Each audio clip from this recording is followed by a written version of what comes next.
Hey everyone, this is Clarinetgamer here with the first ever episode of my game review, and the game that I'm going to be reviewing today, well, my first game that I'm going to be reviewing today, as you could probably tell by the intro, is none other than this, the first Crash Bandicoot game. An instant classic, I know, but I'm going to talk about the actual game itself. Now, I played this before on I first got this game back when I was a child, but I can't remember what age I was. I can't remember what age I was when I was a kid when I got this. Probably about when I first got the PS1, which is probably about like maybe 11 years ago or something. But yeah, when I first played this game, I thought, yeah, this is a good game. I mean, I really like it. I mean, as it turned out, the Crash Bandicoot is my favorite gaming series overall. But going into the plot itself, the plot is basically like how Crash Bandicoot got created, as you saw in my first part of my LP of Crash Bandicoot 1.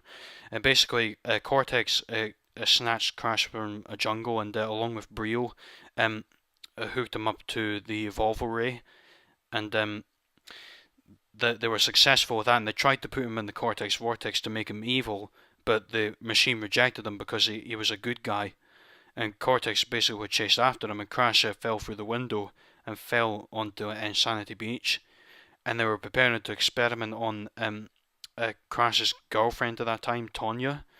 Now, yeah, I'm going to be going to spoilers here for what the summary is about, but basically Crash has got to make his way across three different islands: a native island, a second island with like jungle or foresty island, and the third island is basically all toxic waste in Cortex's castle. But as Crash makes his way across three islands, defeating Papu Papu on the first island, then defeating three of Cortex's subjects that he made for the Cortex Commandos, Ripperoo, Koala Kong, and Pinstripe. He defeated all of them, and then as he made his way into the castle, he faced Brio, which he defeated, and after he defeated Brio, the chemicals that Brio was using against Crash in the boss fight set fire to the castle, and the final boss was obviously Cortex, and he fought against Cortex, and Crash defeated them and sending Cortex plummeting to his supposed doom, and that's basically the correct ending for Crash Bandicoot. Now, there is another ending you can get for this game, but it's not the right one, but it's once you've collected all the gems. But I'm going to reveal that alternative ending in my LP. But it's quite a good plot. Basically, it's just basically Crash playing the hero, saving his girlfriend, and defeating the villain at the end of the day.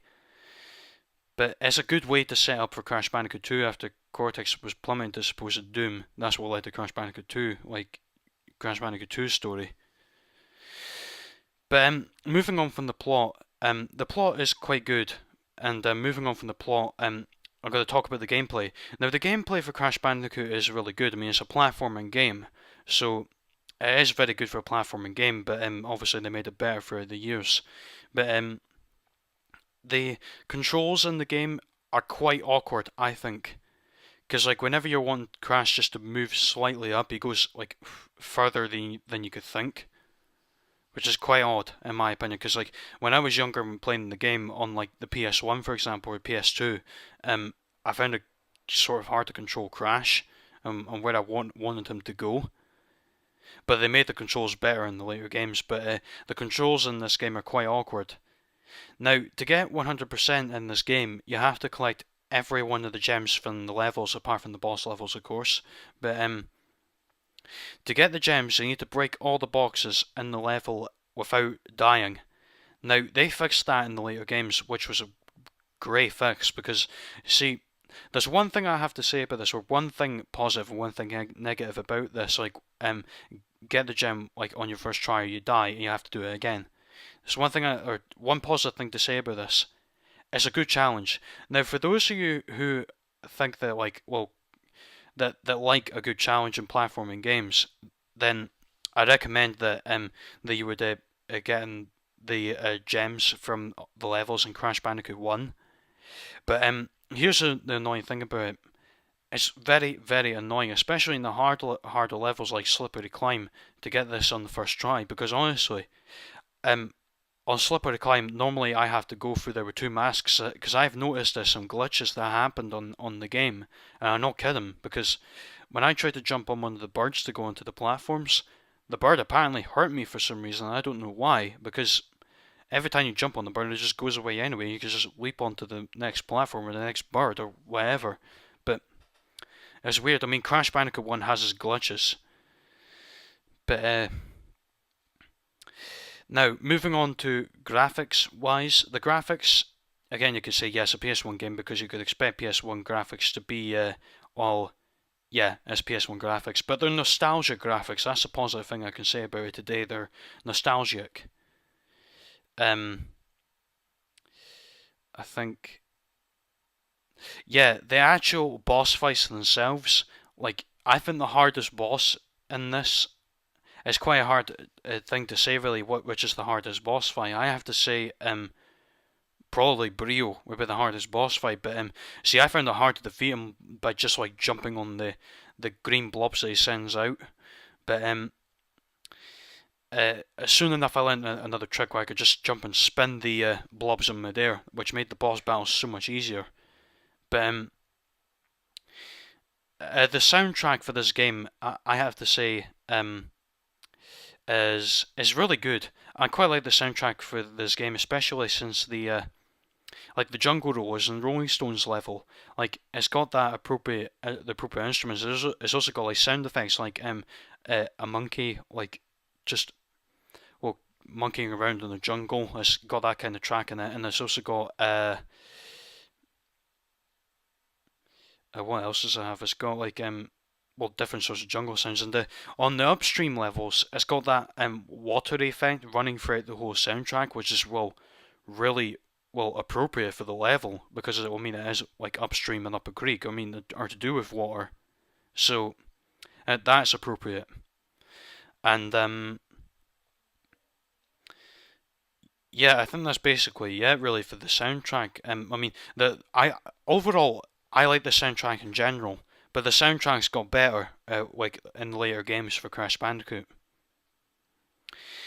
But what I can say in short, the plot I have to give, or no, sorry, the gameplay giving out of 5, I have to say maybe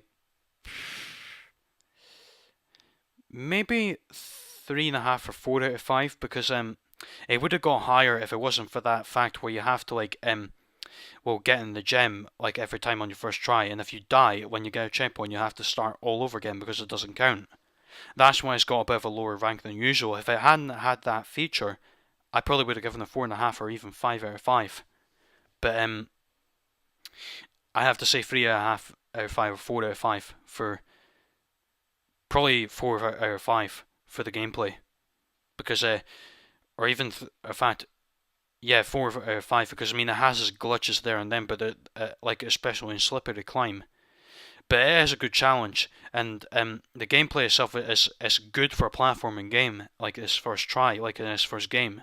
But it got better, as I said, in the later games. And I'll be going on to review the later Crash Bandicoot games, like in the forthcoming weeks. So keep an eye out for those. And the graphics themselves, I have to say, would probably be well, since the PS3 graphics, I would probably sorry, PS1 graphics, not PS3. 3.5 out of 5 because well, I think that the well PS1 graphics are nostalgic, but yeah, of course they're rubbish graphics, of course, and I understand that. But I played on the PS3 as well, and obviously you can have this option on the PS3 where you can put it in full screen and you can smooth out the graphics so it doesn't have that kind of like PS1 graphics feel. Like it has a smoothed out feel. But when I played on PS3, I would probably rate the graphics higher to like maybe 4 out of 5. Now, two things to know. I would recommend this game if you like platforming games and if you like a good story and stuff, and if you like animated games. I recommend this game to anyone who likes the good platforming adventure games, and they have their likes for animated games and stuff like that. I would recommend that. Also, a final thing to note, my overall score for this game out of 10, I have to say it's good, but it's not great. I would probably give it 7.5 out of 10. It is really good. I mean, don't get me wrong, it is a good game, but it has its like problems then and there. So that's why I'm giving it 7.5, purely because of the challenge that you have to get for the gems, and also its glitches and stuff, and the weird controls as well. I forgot to mention that, like in the negative power. Well, yeah, I did mention a bit the weird controls as well, is why I'm probably giving this a lower score. But overall, it's a good game, but it has weird controls, its glitches, uh, and the gem challenge as well. It's, apart from those things, it is a really fun game to play. Now, forgive me, this is actually my first ever gaming review. Now, for those of you who are watching this, if you enjoyed this video, like the video if you want to, and if you have any tips for me for what I should do for gaming reviews, comment down below, and subscribe for more gaming reviews every Monday. So, oh, well, if I can do it every Monday, of course. But so I hope you enjoyed this review of Crash Bandicoot 1. This is Clarinetgamer here signing off, and I'll see you next time when I do some more gaming reviews. From Crash and me, this is goodbye. See ya.